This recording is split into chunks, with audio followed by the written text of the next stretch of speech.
Health plus programme 'ਚ ਤੁਹਾਡਾ ਸਵਾਗਤ ਹੈ। ਅੱਜ ਅਸੀਂ ਤੁਹਾਨੂੰ ਲੈ ਕੇ ਚੱਲ ਰਹੇ ਹਾਂ Jindal clinics infertility chest obesity gynae and multi speciality clinics sector 20D Chandigarh. ਇਹ ਹਸਪਤਾਲ ਮਰੀਜ਼ਾਂ ਦੇ ਲਈ ਇੱਕ ਵਰਦਾਨ ਹੈ। ਬਾਂਝਪਨ ਦੇ ਮਰੀਜ਼ ਇੱਥੇ ਆ ਕੇ ਸੰਤਾਨ ਸੁਖ ਦੀ ਪ੍ਰਾਪਤੀ ਕਰ ਚੁੱਕੇ ਨੇ। ਸਾਡੀ ਟੀਮ ਨੇ ਡਾਕਟਰ ਉਮੇਸ਼ ਐਨ ਜਿੰਦਲ ਜੀ ਨਾਲ ਗੱਲਬਾਤ ਕੀਤੀ, ਜਿਨ੍ਹਾਂ ਨੇ ਸਾਨੂੰ Jindal IVF and Sant memorial hospital ਬਾਰੇ ਵਿਸਤ੍ਰਿਤ ਜਾਣਕਾਰੀ ਦਿੱਤੀ। ਪ੍ਰੋਗਰਾਮ ਦੇ ਵਿੱਚ ਤੁਹਾਡਾ ਸਵਾਗਤ ਹੈ। ਅੱਜ ਅਸੀਂ ਤੁਹਾਨੂੰ ਬੁਲਾਉਣ ਜਾ ਰਹੇ ਹਾਂ ਡਾਕਟਰ ਉਮੇਸ਼ ਜਿੰਦਲ ਜੀ ਦੇ ਨਾਲ, ਜਿਹੜੇ ਪਿਛਲੇ ਲੰਬੇ ਸਮੇਂ ਤੋਂ ਆਪਣੀਆਂ ਸੇਵਾਵਾਂ ਦੇ ਰਹੇ ਨੇ ਐਜ਼ ਏ ਇਨਫਰਟਿਲਿਟੀ ਸਪੈਸ਼ਲਿਸਟ। ਡਾਕਟਰ ਸਾਹਿਬ, ਤੁਹਾਡਾ ਸਵਾਗਤ ਹੈ ਸਾਡੇ ਸਪੈਸ਼ਲ ਸ਼ੋਅ 'ਚ। ਨਮਸਕਾਰ ਜੀ। ਡਾਕਟਰ ਸਾਹਿਬ, ਜਿਸ ਤਰੀਕੇ ਦੇ ਨਾਲ ਅੱਜ 2004 ਤੋਂ ਸ਼ੁਰੂ ਕੀਤਾ ਹੈ ਸੈਂਟਰ, ਜਿਹੜਾ ਕਿ ਅੱਜ ਨਿਸੰਤਾਨ ਜੋੜਿਆਂ ਲਈ ਇੱਕ ਵਰਦਾਨ ਬਣ ਚੁੱਕਿਆ ਹੈ, ਔਰ ਜਿਸ ਤਰੀਕੇ ਨਾਲ ਪਹਿਲਾਂ PGI ਦੇ ਵਿੱਚ ਤੁਹਾਡਾ ਐਜ਼ ਏ ਕਾਉਂਸਲਰ ਸੇਵਾ ਤੁਸੀਂ ਦਿੱਤੀ ਹੈ, ਮਤਲਬ ਐਜ਼ ਏ ਡਾਕਟਰ ਤਾਂ ਹੈਗੇ ਆ, ਕਾਉਂਸਲਰ ਦਾ ਮਤਲਬ ਮੇਰਾ ਆਈ ਮੀਨ ਟੂ ਸੇ ਕਿ ਜਿੱਦਾਂ ਇਨਫਰਟਾਈਲ ਕਪਲਸ ਨੂੰ ਉਸ ਟਾਈਮ ਦੇ ਉੱਤੇ ਜਿਹੜੀਆਂ ਚੀਜ਼ਾਂ ਹੈਗੀਆਂ IUI ਦੇ ਨਾਲ ਜਾਂ ਹੋਰ ਟੈਕਨੀਕਸ ਦੇ ਨਾਲ ਜਾਂ ਗਾਈਡ ਦੇ ਨਾਲ ਤੁਸੀਂ ਜਿਹੜੇ ਹੈਗੇ ਆ ਬਹੁਤ ਜ਼ਿਆਦਾ ਲੋਕਾਂ ਨੂੰ ਸੰਤਾਨ ਸੁਖ ਦੀ ਪ੍ਰਾਪਤੀ ਕਰਾਈ। ਔਰ ਉਸ ਤੋਂ ਬਾਅਦ ਇਹ ਸੈਂਟਰ ਦੇ ਵਿੱਚ ਜਿਹੜਾ ਐਕਸਕਲੂਸਿਵ ਹੈਗਾ ਇਸ ਚੀਜ਼ ਦਾ IVF ਸੈਂਟਰ ਹੈ, ਇੱਥੇ ਵੀ ਬਹੁਤ ਜ਼ਿਆਦਾ ਜਿਹੜਾ ਹੈਗਾ ਵਧੀਆ ਤਰੀਕੇ ਦੇ ਨਾਲ ਰਿਜ਼ਲਟਸ ਆ ਰਹੇ ਨੇ। ਕੀ ਕਹਿਣਾ ਚਾਹੋਗੇ? ਹਾਂ, ਤੁਸੀਂ ਕਾਉਂਸਲਰ ਵਰਡ ਨੂੰ ਗਲਤ ਨਾ ਲਓ। ਕਾਉਂਸਲਰ ਮੈਂ ਬੜੀ ਖੁਸ਼ ਹਾਂ ਕਿ ਤੁਸੀਂ ਮੈਨੂੰ ਕਾਉਂਸਲਰ ਕਿਹਾ, ਕਿਉਂਕਿ ਜਿਹੜਾ ਪੇਸ਼ੈਂਟ ਪਰੇਸ਼ਾਨੀ ਚਾਹੁੰਦਾ ਹੈ ਸਭ ਤੋਂ ਇੰਪੋਰਟੈਂਟ ਉਹਦੀ ਕਾਉਂਸਲਿੰਗ ਹੁੰਦੀ ਹੈ। ਕਾਉਂਸਲਿੰਗ ਮਤਲਬ ਟ੍ਰੀਟਮੈਂਟ ਤਾਂ ਠੀਕ ਹੈ ਅਸੀਂ ਕਰਦੇ ਹੀ ਹਾਂ, ਐਜ਼ ਅ ਡਾਕਟਰ ਟ੍ਰੀਟਮੈਂਟ ਤਾਂ ਕਰਨਾ ਹੀ ਹੈ ਜੋ ਵੀ ਉਹਦਾ ਬਣਦਾ ਹੈ, ਬਟ ਜਿਸ ਤਰੀਕੇ ਨਾਲ ਪੇਸ਼ੈਂਟ ਨਾਲ ਗੱਲ ਕਰੀ ਜਾਂਦੀ ਹੈ ਉਹ ਸਭ ਤੋਂ ਇੰਪੋਰਟੈਂਟ ਹੋ ਜਾਂਦਾ ਹੈ। ਹੁਣ ਉਸ ਤਰੀਕੇ ਦੇ ਵਿੱਚ ਕਿਆ ਸ਼ਾਮਿਲ ਹੈ ਕਿ ਪਹਿਲਾਂ ਤਾਂ ਪੇਸ਼ੈਂਟ ਦੀ ਪ੍ਰੋਬਲਮ ਸਮਝੀ ਜਾਏ, ਠੀਕ ਤਰ੍ਹਾਂ ਪੇਸ਼ੈਂਟ ਦੀ ਪਰੇਸ਼ਾਨੀ ਸਮਝੀ ਜਾਏ, ਉਹਦਾ ਪੁਆਇੰਟ ਆਫ ਵਿਊ ਸਮਝਿਆ ਜਾਏ ਵੀ ਉਹਦੇ ਦਿਮਾਗ 'ਚ ਕਿਆ ਕੁਐਸਚਨਸ ਹੈ, ਕਿ ਉਹ ਕਿਸ ਕੁਐਸਚਨ ਦਾ ਉਹਨੂੰ ਆਨਸਰ ਚਾਹੀਦਾ ਹੈ। ਸਿਰਫ ਜਿਹੜਾ ਜਿਸ ਨੂੰ ਬੱਚਾ ਨਹੀਂ ਹੋ ਰਿਹਾ ਉਹਦਾ ਸਿਰਫ ਇੱਕ ਇੰਨਾ ਹੀ ਕੰਸਰਨ ਨਹੀਂ ਹੁੰਦਾ ਵੀ ਬੱਚਾ ਚਾਹੀਦਾ ਜੀ ਬੱਚਾ ਦੇ ਦਿਓ। ਉਹਦਾ ਕੰਸਰਨ ਹੋਰ ਵੀ ਬਹੁਤ ਹੁੰਦੇ, ਉਹਦੀ ਸੋਸ਼ਲ ਪ੍ਰੋਬਲਮਸ ਹੈ, ਉਹਦੇ ਇਨ-ਲॉज ਦੇ ਨਾਲ ਕਈ ਵਾਰੀ ਮਿਸਅੰਡਰਸਟੈਂਡਿੰਗਸ ਹੁੰਦੀਆਂ, ਕਈ ਵਾਰੀ ਹਸਬੈਂਡ ਦੇ ਨਾਲ ਸੈਕਸ਼ੂਅਲ ਪ੍ਰੋਬਲਮਸ ਹੁੰਦੀਆਂ ਹੈ, ਹੋਰ ਡਿਜ਼ੀਜ਼ਸ ਹੁੰਦੀਆਂ, ਕੋਈ ਉਹਨੂੰ ਦਰਦ ਦੀ ਤਕਲੀਫ ਹੈ, ਕੋਈ ਹੋਰ ਕਿਸੇ ਦੀ ਵੀ ਤਰ੍ਹਾਂ ਤਕਲੀਫ ਹੈ, ਤਾਂ ਪੇਸ਼ੈਂਟ ਨੂੰ ਐਜ਼ ਏ ਹੋਲ ਸਮਝਣਾ ਪੈਂਦਾ। ਫਿਰ ਤੁਸੀਂ ਹੁਣ ਆਪਣੇ ਵੱਲੋਂ ਅਸੀਂ ਉਹਨੂੰ ਐਡਵਾਈਸ ਕਰ ਦਿੰਦੇ ਵੀ ਇਹ ਟ੍ਰੀਟਮੈਂਟ ਕਰਵਾ ਲਓ, ਠੀਕ ਹੈ, but still you have to explain ਕਿ ਉਹ ਟ੍ਰੀਟਮੈਂਟ ਕਿਉਂ ਕਰਾਉਣਾ ਹੈ, ਕਿਸ ਤਰ੍ਹਾਂ ਕਰਾਉਣਾ ਹੈ, ਕੀ ਉਹਦੀ ਇੰਪਲੀਕੇਸ਼ਨਸ ਹੈ, ਕੀ ਉਹਦੀ ਕੋਸਟ ਹੈ, ਕੀ ਉਹਦੇ ਸਾਈਡ ਇਫੈਕਟਸ ਹੈ, ਕੀ ਫਾਇਦੇ ਹੈ, ਕੀ ਨੁਕਸਾਨ ਹੈ, ਪੇਸ਼ੈਂਟ ਦੇ ਕੋਲ ਆਪਸ਼ਨਸ ਕੀ ਹੈਗੀਆਂ। ਮਤਲਬ ਇਟਸ ਨੈਵਰ ਸਪੈਸ਼ਲੀ ਇਨਫਰਟਿਲਿਟੀ ਦੇ ਵਿੱਚ it's never black and white ਕਿ ਹਾਂ ਇਹ ਕਰ ਲਓ ਜਾਂ ਇਹ ਕਰ ਲਓ, ਇਹ ਕਦੇ ਵੀ ਨਹੀਂ ਹੁੰਦਾ। ਮੋਸਟਲੀ ਇਹ ਹੁੰਦਾ ਵੀ ਆਪਾਂ ਜੇ ਇਹ ਕਰਾਂਗੇ ਤਾਂ ਇਹਦਾ ਇਹ ਫਾਇਦਾ ਹੈ, ਇਹਦਾ ਇਹ ਨੁਕਸਾਨ ਹੈ, ਇਹਦਾ ਇਹ ਖਰਚਾ ਹੈ। ਜੇ ਆਪਾਂ ਜਿਵੇਂ IVF ਕਰਾਂਗੇ ਤਾਂ ਉਹਦੇ ਇਹ ਫਾਇਦੇ ਹੈ, ਇਹ ਨੁਕਸਾਨ ਹੈ, ਜੇ IUI ਕਰਾਂਗੇ ਤਾਂ ਉਹਦਾ ਇਹ ਫਾਇਦਾ ਹੈ, ਇਹ ਨੁਕਸਾਨ ਹੈ। ਤੇ ਮਤਲਬ you have to talk to the patient very clearly and explain to them ਕਿ ਕੀ ਹੋ ਸਕਦਾ ਤੇ ਕੀ ਨਹੀਂ ਹੋ ਸਕਦਾ ਤੇ ਕੀ ਉਹਦੀ ਪ੍ਰੋਬਲਮਸ ਹੈ। ਪੇਸ਼ੈਂਟ ਦੀ ਜਿਹੜੀ ਕਈ ਵਾਰੀ ਦਿਲ ਦੇ ਅੰਦਰ ਜਿਹੜੀ ਕੋਈ ਗੱਠ ਬੈਠੀ ਹੁੰਦੀ ਹੈ, ਉਹਦੀ ਕਲੈਰੀਫਿਕੇਸ਼ਨ ਹੈ, ਉਹ ਉਹਨੂੰ ਮਿਲ ਜਾਏ ਤੇ ਉਹ ਬਹੁਤ ਇੰਪੋਰਟੈਂਟ ਪਾਰਟ ਹੈ ਕਾਉਂਸਲਿੰਗ ਦਾ। ਮੇਜਰ ਕਾਰਨ ਹੈ ਇਨਫਰਟਿਲਿਟੀ ਦੇ, ਜਦੋਂ ਤੁਸੀਂ ਆਪਣੀ ਪ੍ਰੈਕਟਿਸ ਸ਼ੁਰੂ ਕੀਤੀ ਔਰ ਹੁਣ ਕੀ ਕਹਿਣਾ ਚਾਹੋਗੇ ਕਿ ਕਾਰਨ ਵੀ ਮਤਲਬ ਬਹੁਤ ਜ਼ਿਆਦਾ ਵੱਧ ਗਏ ਨੇ ਔਰ ਟ੍ਰੀਟਮੈਂਟ ਵੀ ਜਿਹੜੇ ਹੈਗੇ ਆ ਉਹਦੇ ਨਾਲ ਨਾਲ ਆ ਗਏ ਨੇ? ਉਸ ਟਾਈਮ ਦੇ ਉੱਤੇ ਆਮ ਤੌਰ ਤੇ ਲੋਕ ਛਪਾਉਂਦੇ ਸੀਗੇ ਵੀ ਅੱਜ ਤੋਂ ਆਪਾਂ 30 ਸਾਲ ਪਹਿਲਾਂ ਪਿੱਛੇ ਜਾਈਏ ਤਾਂ ਜਦੋਂ ਕੋਈ ਮੇਲ ਇਨਫਰਟਿਲਿਟੀ ਵਾਲਾ ਗੱਲ ਸੀਗੀ ਤਾਂ ਉਹ ਤਾਂ ਬਿਲਕੁਲ ਹੀ ਨਹੀਂ ਇਸ ਚੀਜ਼ ਨੂੰ ਮੰਨਦੇ ਹੁੰਦੇ ਸੀ ਵੀ ਮੇਲ ਇਨਫਰਟਿਲਿਟੀ ਸਾਡੇ ਮੁੰਡੇ 'ਚ ਕੋਈ ਨੁਕਸ ਆ। ਹਮੇਸ਼ਾ ਮਤਲਬ ਜਿਹੜਾ ਹੈਗਾ ਇਹ ਚੀਜ਼ ਨੂੰ ਇਦਾਂ ਦੇਖਿਆ ਜਾਂਦਾ ਸੀਗਾ, ਲੇਕਿਨ ਅੱਜ ਕੱਲ੍ਹ ਲੋਕ ਅਵੇਅਰ ਹੋ ਚੁੱਕੇ ਆ ਔਰ ਲੋਕ ਟੈਸਟ ਕਰਾਉਂਦੇ ਨੇ, ਸਪਰਮ ਦੇ ਲਈ ਜਾਂਦੇ ਨੇ ਲੋਕ, ਔਰ ਬੜੇ ਇੱਕ ਵੱਡੀ ਚੇਂਜ ਜਿਹੜੀ ਆ ਗਈ। ਹਾਂ, ਐਟੀਟਿਊਡ ਦੇ ਵਿੱਚ ਤਾਂ ਖੈਰ ਮੇਜਰ ਚੇਂਜ ਹੈ ਕਿ ਹੁਣ ਮੇਲਸ ਆਪਣੀ ਰਿਸਪੌਂਸਿਬਿਲਿਟੀ ਸਮਝਦੇ ਹੈ ਕਿ ਹਾਂ it's not only the reproduction ਜਿਹੜਾ ਹੈ ਸਿਰਫ ਫੀਮੇਲ ਫੈਕਟਰ ਨਹੀਂ ਹੈਗਾ, ਮੇਲਸ ਵੀ ਉਨੇ ਹੀ ਰਿਸਪੌਂਸਿਬਲ ਹੈ ਤੇ ਕਾਰਨ ਵੀ ਮਿਲਦੇ ਹੈ, ਟ੍ਰੀਟਮੈਂਟ ਵੀ ਹੁਣ ਹੈ। ਜਿਹੜੀ ਸਭ ਤੋਂ ਵੱਡੀ ਗੱਲ ਇਹ ਹੈ ਕਿ ਹੁਣ ਟ੍ਰੀਟਮੈਂਟ ਵੀ ਹੈ। ਈਵਨ ਜਿਹੜੇ ਜ਼ੀਰੋ ਕਾਊਂਟ ਵਾਲੇ ਮੇਲਸ ਹੈ, ਏਜ਼ੋਸਪਰਮੀਆ ਆਪਾਂ ਕਹਿੰਦੇ ਜਿਹਨੂੰ, ਉਹਨਾਂ ਦੇ ਵਿੱਚ ਵੀ ਪ੍ਰੈਗਨੈਂਸੀ IVF ਨਾਲ ਹੋ ਜਾਂਦੀ ਹੈ। ਅਸੀਂ ਟੈਸਟਿਸ ਦੇ ਵਿੱਚੋਂ ਸਪਰਮ ਲੈ ਕੇ ਉਹਦੇ ਨਾਲ ਐਗਸ ਨੂੰ ਫਰਟੀਲਾਈਜ਼ ਕਰਕੇ ਉਹਦੇ ਨਾਲ ਬੜਾ ਕਾਮਯਾਬ ਤਰੀਕਾ ਹੈ ਤੇ ਹਾਰਡਲੀ 20% ਕਪਲਸ ਇਹੋ ਜਿਹੇ ਰਹਿ ਜਾਂਦੇ ਆ ਏਜ਼ੋਸਪਰਮੀਆ ਵਾਲੇ ਜਿਨ੍ਹਾਂ ਦਾ ਇਸ ਟੈਕਨੀਕ ਨਾਲ ਅਸੀਂ ਹੈਲਪ ਨਹੀਂ ਕਰ ਪਾਉਂਦੇ। ਤੇ ਇਹ ਬਹੁਤ ਵੱਡੀ ਇੱਕ ਐਡਵਾਂਸ ਹੈ ਜਿਹੜੀ ਕਿ ਬੜੀ ਸਕਸੈਸਫੁਲ ਟੈਕਨੀਕ ਹੈ ਸਾਡੇ ਕੋਲ ਹੁਣ। ਤੇ ਬਾਕੀ ਜਿਹੜੀਆਂ ਹੈ ਲਾਈਫਸਟਾਈਲ ਡਿਜ਼ੀਜ਼ ਦੇ ਵਿੱਚ ਏਜ ਇੱਕ ਮੇਜਰ ਫੈਕਟਰ ਹੈ ਕਿ ਲੇਟ ਮੈਰਿਜ ਹੋ ਰਹੀਆਂ, ਲੇਟ ਪ੍ਰੈਗਨੈਂਸੀ ਪਲਾਨ ਕਰਦੇ ਆ ਬੱਚੇ, ਤੇ ਫਿਰ ਉਸ ਤੋਂ ਬਾਅਦ lifestyle problems, obesity, inactivity, stress, tension, busy life, ਤੇ ਉਹ ਸਭ ਚੀਜ਼ਾਂ ਡੈਫੀਨਿਟਲੀ ਫਰਟੀਲਿਟੀ ਤੇ ਇਫੈਕਟ ਤਾਂ ਪਾਉਂਦੀਆਂ। ਮੇਜਰ ਜਿਹੜਾ ਸ਼ਿਫਟ ਹੈਗਾ ਕਾਜ਼ਸ ਦਾ ਲਾਈਫਸਟਾਈਲ ਪ੍ਰੋਬਲਮਸ ਵਿੱਚ ਜ਼ਿਆਦਾ ਹੋ ਰਿਹਾ rather then other diseases. Infections ਘੱਟ ਹੋ ਰਹੀਆਂ ਰਿਲੇਟਿਵਲੀ ਪਹਿਲਾਂ ਤੋਂ। ਦਰਸ਼ਕੋ, ਅਸੀਂ ਕਹਿਣਾ ਚਾਹਾਂਗੇ ਕਿ ਜੋ ਵੀ ਕੋਈ ਬੰਦਾ ਜਿਸ ਤਰੀਕੇ ਨਾਲ ਡਾਕਟਰ ਸਾਹਿਬ ਨੇ ਸਾਡੇ ਨਾਲ ਬਣੇ ਹੋਏ ਨੇ, ਡਾਕਟਰ ਉਮੇਸ਼ ਜੀ, ਔਰ ਜਦੋਂ ਵੀ ਕੋਈ ਇਨਫਰਟਿਲਿਟੀ ਦਾ ਕੇਸ ਹੈ, ਸਪਰਮਸ ਦੀ ਕਮੀ ਹੈ, ਮੇਲਸ ਨੂੰ ਕੋਈ ਪ੍ਰੋਬਲਮ ਲੱਗਦੀ ਹੈ, ਤਾਂ ਉਹ ਡਾਕਟਰ ਦੇ ਬਾਦਸ਼ਾਹਾਂ ਤੋਂ ਬਚ ਕੇ ਬਲਕਿ ਇੱਕ ਸਪੈਸ਼ਲਾਈਜ਼ਡ ਕਲੀਨਿਕਾਂ ਦੇ ਉੱਪਰ ਜਾ ਕੇ ਤੁਸੀਂ ਦੇਰ ਇਜ਼ ਟ੍ਰੀਟਮੈਂਟ, ਜਿੱਦਾਂ ਡਾਕਟਰ ਸਾਹਿਬ ਦੱਸ ਰਹੇ ਕਿ ਅਗਰ ਜ਼ੀਰੋ ਸਪਰਮ ਹੈ ਜਾਂ ਇੱਕ ਸਪਰਮ ਵੀ ਬਣਦਾ ਹੈਗਾ ਤਾਂ ਉਹਦੇ ਵਿੱਚ ਵੀ ਤੁਸੀਂ ਇਸ ਚੀਜ਼ ਨੂੰ ਅਟੈਚ ਕਰ ਸਕਦੇ ਹੋ। ਔਰ ਜਿੱਦਾਂ ਹੁਣ ਵਰਲਡ ਲੈਵਲ ਦੇ ਉੱਪਰ ਹੀ ਜਿਹੜੀ ਸਪਰਮ ਦੀ ਕਾਊਂਟ ਸੀਗੀ, ਵਰਲਡ ਲੈਵਲ ਤੇ ਹੁਣ ਲੋਕਾਂ ਨੇ ਮਤਲਬ ਡਾਕਟਰ ਸਾਹਿਬ ਮੰਨ ਲਿਆ ਗਿਆ ਕਿ ਜਿਹੜੀ ਪਹਿਲਾਂ ਦੀ ਕਾਊਂਟਿੰਗ ਸੀਗੀ ਉਹਦੇ ਨਾਲ ਕਾਊਂਟਿੰਗ ਹੁਣ ਘੱਟ ਲੈਣ ਲੱਗ ਗਿਆ ਹੈਗਾ। ਉਹਦੇ ਬਾਰੇ ਕੀ ਕਹਿਣਾ ਚਾਹੋਗੇ? हाँ, थोड़ा है तो सही, वही lifestyle factors are affecting everything है, बिल्कुल है। एनवायरनमेंट का बहुत बड़ा रोल है। एनवायरनमेंट पोल्यूशन ਜਿਹੜਾ ਹੈ, ਹੁਣ ਕੈਮੀਕਲਸ ਹੈ ਜਿਹੜੇ ਵਾਟਰ ਦੇ ਵਿੱਚ ਆਉਂਦੇ, ਇਹਨੇ ਆਪਾਂ ਆਰਗੈਨਿਕ ਫੂਡ ਦਾ ਜਿਹੜਾ ਇਹ ਸ਼ੁਰੂ ਹੋਇਆ ਇੱਕ ਰੀਜ਼ਨ ਫਰਟੀਲਿਟੀ ਤੇ ਇਫੈਕਟ ਹੈ ਕਿ ਜਿਹੜੇ ਆਪਾਂ ਕੈਮੀਕਲਸ ਫਰਟੀਲਾਈਜ਼ਰ ਪਾਉਂਦੇ ਆ ਉਹਦਾ ਹੈ ਪ੍ਰੋਬਲਮਸ। ਜਿਹੜੀ 에ਅਰ ਪੋਲੂਸ਼ਨ ਹੈ ਉਸ ਦਾ ਇਫੈਕਟ ਹੈ। ਗਲੋਬਲ ਵਾਰਮਿੰਗ ਹੈ, ਜਿਹੜੀ ਟੈਂਪਰੇਚਰ ਸਾਰੀ ਦੁਨੀਆ 'ਚ ਵਧ ਰਹੇ ਹੈ, डेफिनेटली स्पर्म काउंट पे फर्क पड़ता है। तो एनवायरमेंटल इफेक्ट्स बहुत है। Then there are lot of other chemical जिन्होंने असी हार्मोन डिसरप्टर्स कहते हैं कि ਜਿਹੜੇ ਕੈਮੀਕਲਸ ਹੈ ਕਿ ਤੁਹਾਡੀ ਜਿਹੜੀ ਹਾਰਮੋਨਸ ਬਣਾਉਣ ਦੀ क्षमता ਹੈ ਬੋਡੀ 'ਚ ਉਹਨਾਂ ਤੇ ਇਫੈਕਟ ਆਉਂਦਾ ਹੈ ਜਾਂ ਹੋਰ ਐਡੀਸ਼ਨਲ ਹਾਰਮੋਨਸ ਜੋ ਜਾ ਕੇ ਅੰਦਰ ਬੋਡੀ 'ਚ ਪੈਦਾ ਕਰਦੇ ਹਨ। ਉਹ ਕਾਫੀ ਬੜਾ ਰੋਲ ਹੈ। ਲਾਈਫਸਟਾਈਲ ਇਸੇ ਕਰਕੇ ਕਹਿੰਦੇ ਕਿ lifestyle and environmental factors are quite responsible for infertility. And as far as young girls are concern, ਉਹ ਤਾਂ ਪਹਿਲਾਂ ਤੋਂ ਹੀ ਹੁਣ ਅੱਜ 13 ਸਾਲ ਦੀਆਂ ਲੜਕੀਆਂ, 14 ਸਾਲ ਦੀਆਂ ਲੜਕੀਆਂ ਨੂੰ PCOD ਹੋਣ ਲੱਗ ਗਿਆ। ਆਉਣ ਵਾਲੇ ਸਮੇਂ ਦੇ ਵਿੱਚ ਜਦੋਂ ਉਹਨਾਂ ਨੇ ਮਾਵਾਂ ਬਣਨਾ, ਅਸੀਂ ਸੋਚੀਏ ਕਿ ਇਹ ਚੀਜ਼ਾਂ ਵੀ ਜਿਹੜੀਆਂ ਹੈਗੀਆਂ ਬੜੀਆਂ ਭਿਅੰਕਰ ਆ ਰਹੀਆਂ ਨੇ। ਪਹਿਲਾਂ ਤੋਂ ਮੋਡਲ ਆਫ ਸਟੇਜ ਜਿੱਦਾਂ ਤੁਸੀਂ ਲਾਈਫਸਟਾਈਲ ਦੀ ਗੱਲ ਕਰ ਰਹੇ ਹੋ ਕਿ ਇਹ ਚੀਜ਼ਾਂ ਤਾਂ ਅੱਗੇ ਜਾ ਕੇ ਬੜਾ ਵੱਡਾ ਹਰਡਲ ਬਣਨਗੀਆਂ। ਔਰ ਉਹਨਾਂ ਨੂੰ ਹੁਣੇ ਤੋਂ ਹੀ ਮਤਲਬ ਸਕੂਲਾਂ ਦੇ ਵਿੱਚ ਹੀ ਮੈਂ ਤਾਂ ਕਹਿੰਦਾ ਡਾਕਟਰਸ ਸ਼ੁੱਡ ਬੀ ਦੇਅਰ, ਜਿਹੜੇ ਤੁਸੀਂ ਡਾਕਟਰਸ ਜਿਹੜੇ ਅਵੇਅਰ ਕਰੋ ਬੱਚਿਆਂ ਨੂੰ, ਔਰ ਜਿਸ ਤਰੀਕੇ ਨਾਲ ਅਵੇਅਰਨੈਸ ਪ੍ਰੋਗਰਾਮ ਜਿਹੜਾ ਹੈਗਾ ਪਹਿਲਾਂ ਤੋਂ ਚਲਾਉਣਾ ਚਾਹੀਦਾ। हाँ वो ठीक है, पर थोड़ा जा ये PCOD का बड़ा थोड़ा गलत प्रचार भी हो रहा है। 13 ਸਾਲ ਦੇ ਬੱਚੇ ਨੂੰ PCOD ਨਹੀਂ ਹੁੰਦੀ, 13 ਸਾਲ ਦੇ ਬੱਚੇ ਨੂੰ ਸਿਰਫ ਓਬੇਸਿਟੀ ਹੁੰਦੀ ਹੈ। ਜਿਹੜੀ ਇਹ ਉਸ ਏਜ ਦੀ ਜਿਹੜੀ ਓਬੇਸਿਟੀ ਹੈ 10 ਤੋਂ ਲੈ ਕੇ 15 ਸਾਲ ਦੀ ਏਜ ਦੇ ਵਿੱਚ ਜਿਹੜੀ ਓਬੇਸਿਟੀ ਹੈ ਉਹਦੇ ਨਾਲ ਕਾਫੀ ਜਿਹੜਾ ਹਾਰਮੋਨਲ ਸਾਈਕਲ ਸੈੱਟ ਹੋਣਾ ਹੁੰਦਾ ਹੈ। That is the age when the whole hormonal cycle sets. ਤੇ ਉਸ ਏਜ ਦੇ ਵਿੱਚ ਜੋ ਓਬੇਸਿਟੀ ਹੈ ਉਹ that can be a cause of developing PCOD in later life. Basically this is what is the relation. ਤੇ ਜਿਹੜੀ ਹੈਲਥ ਕੌਨਸ਼ੀਅਸਨੈਸ, ਹੈਲਥ ਅਵੇਅਰਨੈਸ ਤੇ specially about gynae diseases, gynae problems, definitely school ਦੇ ਵਿੱਚ awareness programme ਤੇ ਹੋਣਾ ਚਾਹੀਦਾ। Yes, ਆਈ fully agri, ਹੋਣਾ ਚਾਹੀਦਾ। ਐਂਡ ਸਾਹਿਬ, ਅਗਰ ਆਪਾਂ ਗੱਲ ਕਰੀਏ ਜਿੰਦਲ IVF ਸੈਂਟਰ ਦੀ ਔਰ ਕਲੀਨਿਕਸ ਦੀ ਗੱਲ ਕਰ ਲਈ ਆਪਾਂ, ਜਿਹੜਾ ਕਿ ਇੱਕ ਕੰਪਲੀਟ ਸੈਂਟਰ ਹੈ। ਅਗਰ ਆਪਾਂ ਗੱਲ ਕਰ ਲਈਏ ਪਹਿਲਾਂ ਬੱਚੇ ਨੂੰ ਕੁੱਖ ਦੇ ਵਿੱਚ ਜਦੋਂ ਬੱਚਾ ਪਹਿਲਾਂ ਤਾਂ ਕੰਸੀਵ ਕਰਨ ਦੇ ਲਈ ਤੁਸੀਂ IVF ਦੇ ਹੋਰ ਟੈਕਨੀਕਸ ਨਾਲ ਕੰਸੀਵ ਕਰਾਉਂਦੇ ਹੋ, ਉਸ ਤੋਂ ਬਾਅਦ ਜੈਨੇਟਿਕਸ ਦੇ ਜਿਹੜੇ ਡਾਕਟਰਸ ਨੇ ਉਹ ਅੰਦਰ ਬੱਚੇ ਦੀ ਦੇਖਭਾਲ ਜਿਹੜੀ ਹੈਗੀ ਆ, ਫੀਟਲ ਵਾਲੇ ਤੁਹਾਡੇ ਕੋਲ ਡਾਕਟਰਸ ਨੇ।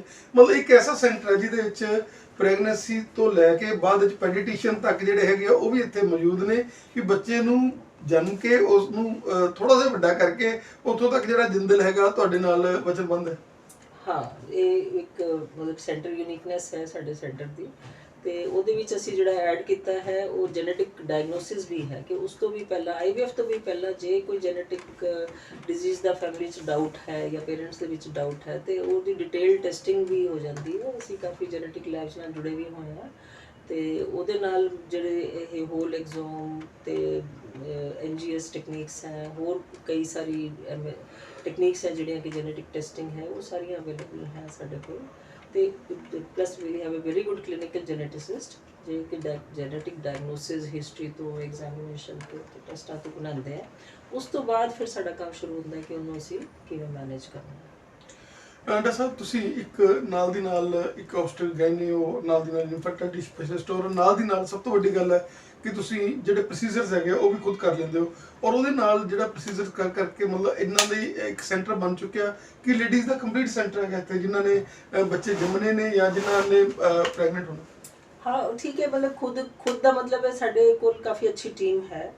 साढ़े कोल 5 IVF स्पेशलिस्ट हैं जिहड़े कि IVF करते हैं, फुल टाइम एम्ब्रियोलॉजिस्ट हैं 3, then we have a full time geneticist, fetal medicine expert जो कि वो फीटल मेडिसिन का काम करते हैं, जेनेटिसिस्ट जेनेटिक डायग्नोसिस का काम करते हैं।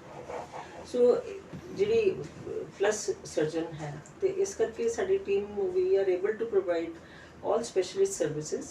मैं अकेले नहीं सारा कुछ करती, I am very proud of my team, तो वो सारे अपना अपना काम करते हैं, तो they give quality services to all patients as it is required. And what type of procedures, ਕਿਹੜੇ ਕਿਹੜੇ ਪ੍ਰੋਸੀਜਰਸ ਆ ਹੁਣ, ਕਿਉਂਕਿ ਤੁਸੀਂ ਹਮੇਸ਼ਾ ਜਿਹੜੀ ਨਈ ਟੈਕਨੀਕ ਹੈਗੀ ਆ ਉਹ ਜਨਰਲ IVF ਦੇ ਚ ਆ ਜਾਂਦੀ ਹੈ, ਹੁਣ ਅੱਜ ਕੱਲ੍ਹ ਕਿਹੜੀਆਂ ਕਿਹੜੀਆਂ ਟੈਕਨੀਕਸ ਹੈਗੀਆਂ ਮੇਲਸ ਲਈ ਔਰ ਫੀਮੇਲਸ ਦੇ ਲਈ ਜਿਹੜੇ ਤੁਸੀਂ ਇੱਥੇ ਅਪਲਾਈ ਕਰ ਰਹੇ ਹੋ ਲੋਕਾਂ ਨੂੰ ਫਰਟਾਈਲ ਕਰਨ ਦੇ ਵਿੱਚ? देखो एक तो जी लेटेस्ट मतलब बाकी तो IVF फिक्स ही है, तो पुरानिया टेक्निक्स है, तो बाकी जी है PGT है जी लेटेस्ट है, पिछले 2-3 साल तो असी कर रहे हैं। PGT दे विच PGT डायग्नोसिस हो जाता है, PGT A जिन्हों कहा जाता है, दैन जिन्हों दे जेनेटिक डिजीज़ है उन्होंने PGT M कहने हैं जी, एम्ब्रियो टेस्ट करके, तो मतलब PGT हो गया, दैन लेज़र हैचिंग वगैरह कर सकते हैं। साढ़े एम्ब्रियो फ्रीजिंग के रिजल्ट्स बहुत अच्छे हैं, ब्लास्टोसिस्ट ऑलमोस्ट असी 100% पेशेंट्स को ब्लास्टोसिस्ट कल्चर कर रहे हैं, तो फ्रोजन एम्ब्रियो ट्रांसफर कर रहे हैं। एक प्रेगनेंसी के नाल if you have good number of embryos, तो उन्होंने मतलब किन्ने कपल्स है जिन्हों की 2 या 3 प्रेगनेंसी भी कोई IVF साइकिल के एम्ब्रियोज के नाल हुई है, which is becomes very cost effective. तो बाकी फिटल मेडिसिन का साडा एम्ब्रियोसेंटेसिस CPS वो बहुत अच्छा है, बाकी डिलीवरी केयर तो है ही है, शुरू तो है। ਡਾਕਟਰ ਸਾਹਿਬ ਕੋਈ ਲੇਡੀਜ਼ ਅਗਰ ਐਗ ਆਪਣੇ ਦੇਣਾ ਚਾਹਵੇ, ਉਹਦੇ ਹੈਲਦੀ ਐਗ ਹੋਣ, ਕੀ ਇਹ ਮਤਲਬ ਅੱਜ ਉਹ ਇਹ ਦਾਨ ਕਰ ਸਕਦੀ ਹੈ ਆਪਣੇ, ਜਾਂ ਉਹਨਾਂ ਨੂੰ ਮਤਲਬ ਜਿਹੜੇ ਲੋਕ ਗਰੀਬ ਨੇ ਉਹ ਅਗਰ ਉਹ ਐਗਸ ਨੂੰ ਆਪਣੇ ਨੂੰ ਮਤਲਬ ਦੇਣਾ ਚਾਹਣ ਲੈਬੋਰਟਰੀਜ਼ ਦੇ ਵਿੱਚ ਜਾਂ ਸੈਂਟਰ ਦੇ ਵਿੱਚ, ਕੀ ਹੋ ਸਕਦਾ? हाँ हो सकते हैं, डोनर एग ਜਿਹੜੇ ਬੈਂਕ ਹੁੰਦੇ ਆ, ਐਗ ਬੈਂਕਸ ਹੁੰਦੇ ਆ, ਉਹਨਾਂ ਦੇ ਥਰੂ ਉਹਨਾਂ ਨੂੰ ਆਉਣਾ ਪੈਂਦਾ, ਉਹਦਾ ਪੂਰਾ ਪ੍ਰੋਸੀਜਰ ਹੈ, ਉਹਨਾਂ ਦੇ ਨਾਲ ਕੰਟਰੈਕਟ ਹੁੰਦਾ, ਉਹਨਾਂ ਦੀ ਟੈਸਟਿੰਗ ਹੁੰਦੀ ਹੈ, ਉਹਨਾਂ ਦਾ ਸਾਰਾ ਇਵੈਲੂਏਸ਼ਨ ਹੁੰਦੀ ਹੈ, ਤੇ ਰੂਲਸ ਦੇ ਹਿਸਾਬ ਨਾਲ ਜਿਵੇਂ ਹੈ ਤੇ ਕੀਤਾ ਜਾ ਸਕਦਾ। ਯੈਸ ਡਾਕਟਰ ਸਾਹਿਬ ਉਸ ਤੋਂ ਬਾਅਦ ਵਿੱਚ ਪ੍ਰੋਸੀਜਰ ਤੋਂ ਬਾਅਦ ਵਿੱਚ ਪ੍ਰੈਗਨੈਂਸੀ ਦੀ ਗੱਲ ਕਰੀਏ, ਕਿਉਂਕਿ IVF ਵਾਲੇ ਜਿਹੜੇ ਬੱਚੇ ਹੁੰਦੇ ਆ ਪ੍ਰੈਗਨੈਂਸੀ ਉਹਨਾਂ ਦੀ ਬਹੁਤ ਜ਼ਿਆਦਾ ਇੰਪੋਰਟੈਂਟ ਹੁੰਦੀ ਹੈ, ਮਤਲਬ ਹੁੰਦੀ ਤਾਂ ਸਾਰਿਆਂ ਦੀ ਹੈ, ਪਰ IVF ਵਾਲਿਆਂ ਨੇ ਵਿਚਾਰਿਆਂ ਨੇ ਪਹਿਲਾਂ ਬਹੁਤ ਔਖੇ ਹੋ ਕੇ ਬੱਚੇ ਲਿੱਤੇ ਹੁੰਦੇ ਆ, ਔਰ ਉਹਦੇ ਲਈ ਤੁਸੀਂ ਹਾਈ ਰਿਸਕ ਪ੍ਰੈਗਨੈਂਸੀ ਦੇ ਵੀ ਜਿਹੜੇ ਹੈਗੇ ਮਾਹਰ ਹੋ, ਔਰ ਇੱਥੇ ਤੁਸੀਂ ਮਤਲਬ ਸਾਰਾ ਉਹਦਾ ਮਤਲਬ ਜਿਹੜਾ ਸੈਟਅਪ ਨਾਲ ਕਰ ਦਿੰਦੇ ਹੋ। हाँ सारा सैटअप है साढ़े को हाई रिस्क प्रेगनेंसी की मैनेजमेंट का, क्योंकि मोस्टली साढ़े को पेशेंट्स वही होंगे जोड़े या ये IVF वाले कंसीव किए होंगे, या पहले जिन्हों की हिस्टरी होंगी है कि पहले कोई प्रेगनेंसी लॉसिस हैं, कोई अबॉर्शनस हैं, मोस्टली साढ़े को रेफर्ड पेशेंट उस तरह के ही आते हैं, तो असी हाई रिस्क प्रेगनेंसी लेने करते हैं।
डॉक्टर शीतल जिंदल जी से बातचीत की। डॉक्टर शीतल जिंदल जो कि MBBS MD ऑब्स्ट्री एंड गायनी है। Doctor Sheetal Jindal painless delivery, care of pregnancies, infertility treatment, family planning consultation, cervical cancer vaccination, Pap smear, abnormal uterine के स्पेशलिस्ट हैं। दर्शकों, हेल्थ प्लस प्रोग्राम में आपका स्वागत है। आज हम आपको मिलाने जा रहे हैं डॉक्टर शीतल जिंदल जी के साथ, जो पिछले लंबे समय से अपनी सेवाएं दे रही हैं जेनेटिक्स में। एक ऐसा सब्जेक्ट जो आज से पहले बहुत कम डॉक्टर्स इसके लिए अवेयर थे, और डॉक्टर जो गायनी वाले हैं उनको अवेयरनेस अब जेनेटिक्स की बहुत ज़्यादा आ गई। क्योंकि आज जो है हम अगर बात करें बच्चों की, छोटे छोटे बच्चे जो पेट में पल रहे होते हैं उनको ही प्रॉब्लम्स जो आनी शुरू हो जाती हैं, और उनके लिए ये डॉक्टर्स का बहुत बड़ा रोल है। डॉक्टर शीतल जी, आपका स्वागत है हमारे स्पेशल शो में। Thank you. डॉक्टर शीतल, एक सोने पे सुहागा हम समझेंगे कि डॉक्टर महेश जिंदल, जिनकी कंपनी में आप लोग अपनी सेवाएं दे रहे हैं, जिनको कि इनफर्टिलिटी का एक बहुत ही बड़ा स्पेशलिस्ट डॉक्टर माना जाता है चंडीगढ़ में, और आप उनके साथ अटैच होकर यहाँ जेनेटिक्स का मतलब सोने पे सुहागा लगा रहे हैं। क्या कहना चाहेंगे कि वो चीज़ें जो पहले जो बच्चे थे वो वैसे ही प्रॉब्लम्स में आ जाता था, न्यूनेटल हम देखते थे कि बहुत सारे अपाज बच्चे और प्रॉब्लम जो है बड़ी हुई थी, लेकिन आजकल आप पहले ही उसको जज कर लेते हैं। क्या कहना चाहिए? देखिए, मैं इसमें ये कहना चाहूँगी कि इंडिया की पॉपुलेशन पूरी दुनिया में दूसरे नंबर पर है, ये हम सब जानते हैं। तो यहाँ पे हमें हर तरह का जेनेटिक डिसऑर्डर्स की प्रॉब्लम्स देखने को मिलती हैं, क्योंकि यहाँ पे बर्थ रेट बहुत हाई है। मतलब बहुत पॉपुलेशन ज़्यादा होने का एक कारण है कि बर्थ रेट ज़्यादा है, क्योंकि यहाँ पे इतने बच्चों का जन्म होता है, इसलिए हमें बहुत सारी बीमारियों का भी पता लगना शुरू हो जाता है। तो अगर हम देखें, जो सर्वे हुए हैं उसमें ये पाया गया है कि 500,000 ऑलमोस्ट बच्चे जो हैं उनमें बर्थ डिफेक्ट्स पाए जाते हैं। ठीक है। और दूसरा ये कि उसमें से ऑलमोस्ट 20 से 25 हज़ार तक डाउन सिंड्रोम के बेबीज़, जिसमें जो कि कॉमनेस्ट जेनेटिक डिसऑर्डर है, वो देखने को मिलता है। डॉक्टर साहब, पहले लोग अवेयर नहीं थे, लेकिन आजकल लोग अवेयर हैं, और हम ये समझे कि जब प्रेगनेंसी शुरू हो जाती है, क्योंकि प्रीशियस बच्चे हैं, अगर हम IVF वाली बात कर लें तो उनको तो बिल्कुल भगवान का मतलब बिल्कुल ख्याई के साथ वो इस चीज़ में आते हैं, और उसमें तो वो लोग पहले अवेयर हैं, और जेनेटिक्स वाला डॉक्टर भी साथ में टच करते हैं कि वो हमारे बच्चे की ग्रोथ जो है, हमारे बच्चे को कैसे कैसे वो पल रहा है, कैसे कैसे उसके अल्ट्रासाउंड की बात है।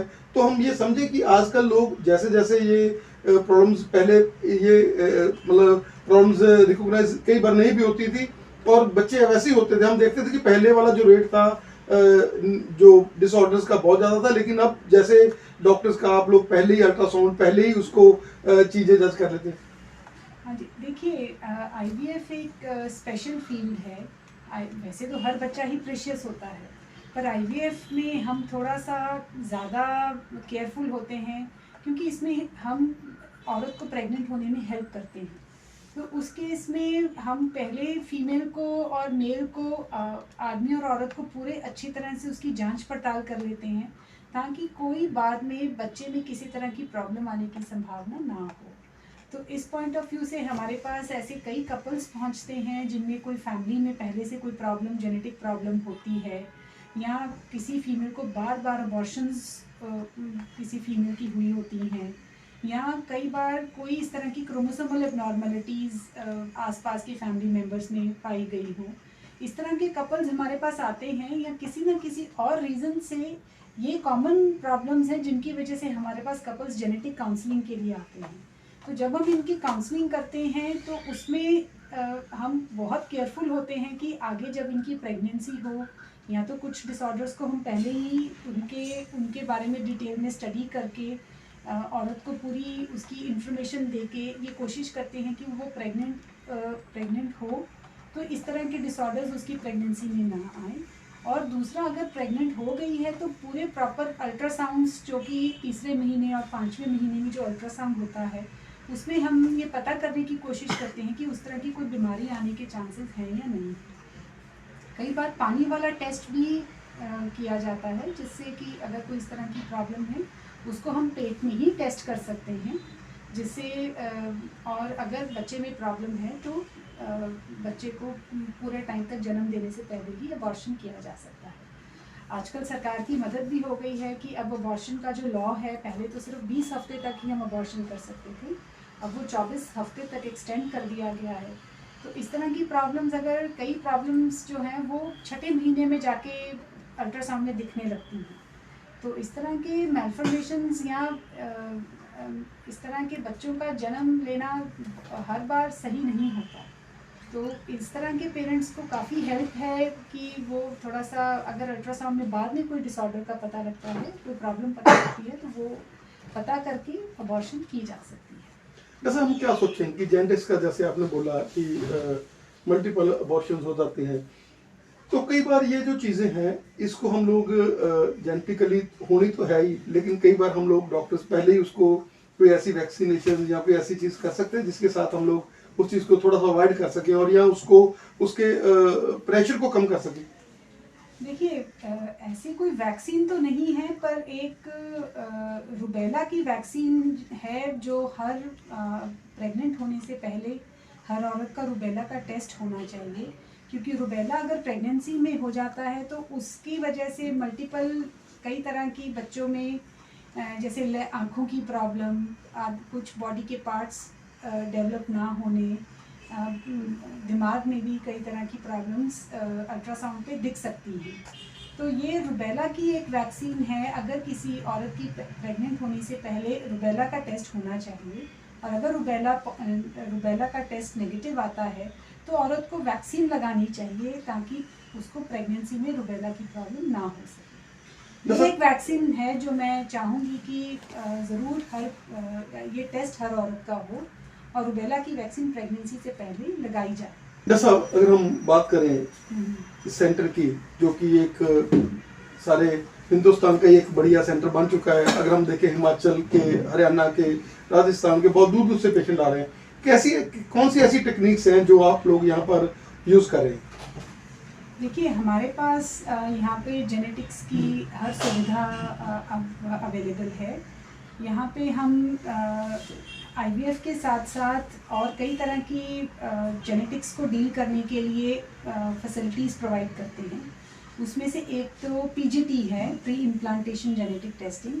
प्री इम्प्लांटेशन जेनेटिक टेस्टिंग में हम क्या करते हैं कि जो हम टेस्ट ट्यूब बेबी में जो हम भ्रूण बनाते हैं IVF द्वारा, उन भ्रूणों की हम बायोप्सी करके उसमें ये पता करने की कोशिश करते हैं कि उसमें कोई जेनेटिक प्रॉब्लम अगर परिवार में पहले पाई गई है तो उस जेनेटिक प्रॉब्लम को हम टेस्ट कर सकते हैं। और जो भ्रूण में प्रॉब्लम नहीं है या जो भ्रूण में वो जेनेटिक प्रॉब्लम या वो बीमारी नहीं है, उस भ्रूण को ही हम औरत के अंदर रखते हैं। इससे वो जो भी जेनेटिक डिजीज़ परिवार में रन कर रही है उससे मुक्ति पाई जा सकती है। दूसरा तरीका है कि अगर फीमेल प्रेग्नेंट ऑलरेडी हो चुकी है तो एक एम्नियोसेंटेसिस नाम का टेस्ट है, और एक जो कि 16 हफ्ते पे किया जाता है, जिसमें से बच्चे के आसपास का पानी टेस्ट करके हम पता कर सकते हैं कि बच्चे में कोई जेनेटिक प्रॉब्लम है या नहीं है। तो और दूसरा एक कोरियोनिक विलिस बायोप्सी है जिसको हम 12 से 13 हफ्ते पे करते हैं, जिसमें भी हम बच्चे के आसपास जेनेटिक मटेरियल निकालते हैं और उसको हम टेस्ट करके ये पता कर सकते हैं कि बच्चे में कोई प्रॉब्लम है या नहीं है। इन टेस्टों के द्वारा अगर बच्चे में प्रॉब्लम निकलती है तो अबॉर्शन की जा सकती है। PGT का ये फ़ायदा है कि आप बार बार अबॉर्शन नहीं होती औरत की, आप भ्रूण ही वो अंदर डालते हैं जिसमें कोई भी बीमारी नहीं है। जैसे ये बेबी जीनी प्रोग्राम है, क्या करते हैं इसमें? देखिए, बेबी जीनी प्रोग्राम हमारा एक स्पेशल प्रोग्राम है जिसमें हम इसमें एक जेनेटिसिस्ट इन्वॉल्व है, एक IVF एक्सपर्ट इन्वॉल्व है और एक फीटल मेडिसिन एक्सपर्ट इन्वॉल्व है। इसमें हम कपल्स को पहले जेनेटिक प्रॉब्लम के लिए पूरा इवैल्यूएट करते हैं। एक जेनेटिसिस्ट जो है वो पूरे इनके जो भी कपल्स हैं उनके पूरे टेस्ट करता है, जो भी नीडी कपल्स हैं उनके पूरे टेस्ट करके एक जेनेटिक डायग्नोसिस बनाता है कि जैसे किसी का बच्चा मंदबुद्धि है पहला, या किसी का पहले बार बार अबॉर्शंस हो गई हैं, या किसी के बच्चों को पहले से पता है कि बच्चे में कोई जेनेटिक प्रॉब्लम थी, या किसी के पास पुराने बच्चे की कोई अल्ट्रासाउंड्स होते हैं जिसमें बच्चे में काफ़ी नुक्स पाए गए। तो हम इस तरह के कपल्स या किसी को बार बार अबॉर्शंस हो रही हैं, इस तरह के कपल्स को, या कोई डाउन सिंड्रोम, कोई क्रोमोसोम्स की प्रॉब्लम्स के साथ, कई बार पहले हिस्ट्री से पता चलता है, इस तरह के कपल्स जब हमारे पास आते हैं, और कई बार सिर्फ ये कहा जाता है बड़ा कॉमन कि बच्चे को ऑक्सीजन की कमी होने से बच्चा मर गया, या बच्चे को मंदबुद्धि, या बच्चे को डिलीवरी के टाइम पे जी बच्चे को दर्दें ज़्यादा देर माँ को लगी, इससे बच्चा मेंटली सब नॉर्मल है। ये बड़ी कॉमनली इस तरह की प्रॉब्लम्स के साथ लोग आते हैं, पेशेंट्स आते हैं। तो हम इसमें जो हमारे जेनेटिसिस्ट हैं वो पूरा कपल का पूरा टेस्ट वगैरह करके ये देखते हैं कि कोई काफ़ी बार जेनेटिक प्रॉब्लम्स की अवेयरनेस ना होने के कारण इस तरह की प्रॉब्लम्स पता नहीं चल पाती, और ये अगली प्रेगनेंसी में फिर से होने का चांस हो सकता है। तो हम इस प्रोग्राम के अंदर पहले उन कपल्स की प्रॉब्लम्स को, जेनेटिक प्रॉब्लम्स को आइडेंटिफाई करते हैं, फिर उनको कई तरह की ऑप्शंस दी जाती हैं। अगर तो जेनेटिक प्रॉब्लम अवॉइड हो सकती है तो हम उनमें आईवीएफ और पीजीटी के द्वारा नॉर्मल भ्रूण सेलेक्ट करके उनके अंदर नॉर्मल भ्रूण रखते हैं, ताकि उनके परिवार से बीमारी निकल जाए, बार बार जेनेटिक प्रॉब्लम से उनको ना गुजरना पड़े। और तीसरा फिर फीटल मेडिसिन एक एक्सपर्ट होते हैं, वो क्या करते हैं कि अगर कोई औरत प्रेग्नेंट आती है तो उसका पेट में ही सुई से पानी निकाल के उसको टेस्ट करते हैं, जिससे अगर बच्चे में कोई जेनेटिक प्रॉब्लम मिल जाती है तो उसको अबॉर्शन के तरफ हम गाइड कर देते हैं। तो ये हमारा एक स्पेशल प्रोग्राम है, और हम इसमें काफ़ी अच्छे से काम कर रहे हैं। डॉक्टर साहब का बहुत बहुत धन्यवाद, आपने हमें समय दिया। और दर्शकों, हम लोग बने रहेंगे, और जेनेटिक्स का जो ये फील्ड है, जिस तरीके से डॉक्टर साहब, हम पंजाब की बात करें तो पंजाब में आज इन चीज़ों का रेट बहुत ज़्यादा बढ़ रहा है, और स्पेशलाइज डॉक्टर जेनेटिक्स के बहुत ही कम है, और हम चाहेंगे कि डॉक्टर साहब की हम सेवाएं सभी को पहुँचाएँ। डॉक्टर साहब को हमें समय देने के लिए बहुत बहुत धन्यवाद। Thank you.